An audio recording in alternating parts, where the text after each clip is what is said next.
সবচেয়ে বড় হক হলো কোরআনের প্রতি ঈমান। তাজবিদ সহ কোরআনের তেলাওয়াত শিখা এটা সবার জন্য জরুরি। আরেকটি জরুরি কথা আমি আরজ করব, আমি এতে খুব খুশি হয়েছি যে হেফজ এবং তেলাওয়াতের প্রতি গুরুত্ব দেওয়া হয়েছে। এটা খুব দরকার। আজকাল হয় কি, অনেকে কোরআন গবেষণা করে, কোনো ইংরেজি অনুবাদ বাংলা অনুবাদ নিয়ে গবেষণা শুরু করে, কিন্তু কোরআন করিমের সহি শুদ্ধ তেলাওয়াত শিখার প্রতি গুরুত্ব দেয় না। তো এখানে যে সহি শুদ্ধ তেলাওয়াত তাজবিদ সহ সুন্দর তেলাওয়াতের প্রতি গুরুত্ব দেওয়া হয়েছে এবং সেটার প্রতিযোগিতার অনুষ্ঠান হয়েছে, এটার জন্য আমি খুব আনন্দিত, খুব মোবারকবাদ জানাচ্ছি। তেলাওয়াত এবং হেফজ কোরআনের বহুত বড় হক। তাজবিদ সহ কোরআনের তেলাওয়াত শিখা এটা সবার জন্য জরুরি। এবং ছাত্র সমাজ তারা তো এটার গুরুত্ব দিতেই হবে।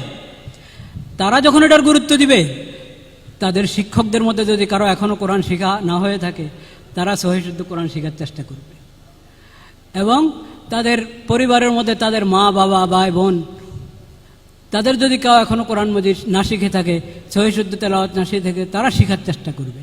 তো এই উদ্যোগটা আসলেই অনেক মোবারকবাদ এবং অনেক শুকরিয়ার হক রাখে। সেই শুকরিয়া আদায় করছি, হক আদায় মোবারকবাদ জানাচ্ছি আমি। কোরআনের হিফজ এবং তেলাওয়াত যেমন কোরআনের হক, কোরআনের হক শুরু হয়ে আগে সবচেয়ে বড় হক হলো কোরআনের প্রতি ঈমান।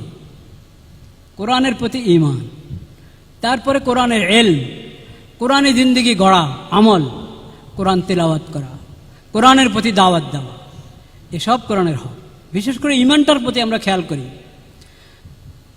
এবং এই যে মনে করেন এই যে প্রতিযোগিতাটা হচ্ছে, এটার একটা তো আছে বাহ্যিক দিক। যেমন দেখেন সব ক্যামেরাম্যান, ওনাদের হলো ওনারা এটা প্রদর্শনী করবেন, দেখাবেন, পুরা বিশ্বে ছড়াবেন, এটা হলো ওনাদের চিন্তা।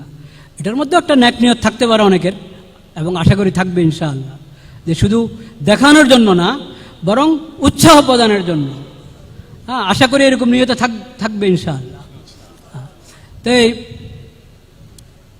এগুলোর মধ্যে আমাদের করতে হবে কি, যে আল্লাহকে হাজির নাজির রাখা, আল্লাহকে হাজির নাজির রাখা। কারণ প্রতিদান তো দিবেন আল্লাহ তাআলা। RICL TMX, যুগের পর যুগ স্থাপনা থাকে মজবুত। আমার কাজ আল্লাহর খুশির জন্য হবে, ইখলাসের সাথে হবে, মানুষকে দেখানোর জন্য না হবে। মানুষ হয়তো দেখছে, সেটা একটা নেক কাজ হিসাবে দেখছে, কোরআনের তেলাওয়াত শুনছে। আমি তো দেখাবো আল্লাহকে, আমি শোনাবো আল্লাহকে। ইখলাসের সাথে যদি হয়, সব ধরনের লৌকিকতা থেকে মুক্ত হয়, তখন নেক আমল কবুল হয়। তো আমি বলছিলাম ঈমান, কোরআনের প্রতি ঈমান আনা, অর্থাৎ কোরআন আল্লাহর কিতাব, কোরআন আল্লাহর কিতাব।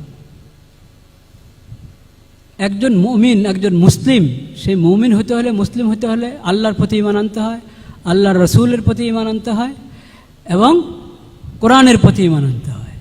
কোরআন করিমের প্রতি ঈমান আনার কি অর্থ? যালিকাল কিতাবু লা রাইবা ফীহ, এই কিতাব আল্লাহর পক্ষ থেকে অবতীর্ণ হয়েছে, আখিরি নবী হযরত মুহাম্মদ মুস্তাফা সাল্লাল্লাহু আলাইহি ওয়াসাল্লামের প্রতি অবতীর্ণ হয়েছে।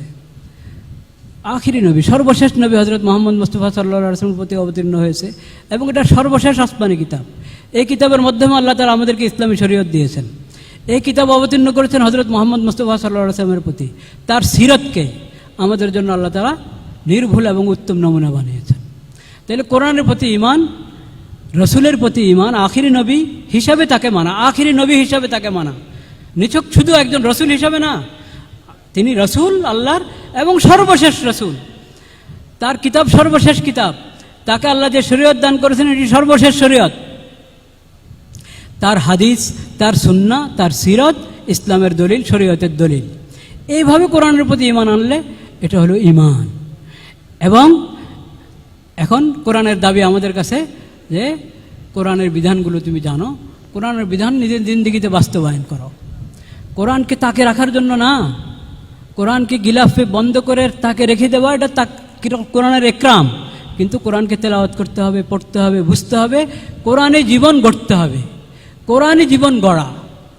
এটা এই যে আমাদের ছাত্র সমাজ, তারা যদি কোরআনী বিধানগুলো, কোরআনে আল্লাহ যে আকীদা আমাদেরকে দান করেছেন, যে ইবাদত দান করেছেন, লেনদেন দান করেছেন, কোনো একটা মানব জীবনের কোনো বিষয় নাই যেটা কোরআনে হেদায়েত দেয় নাই।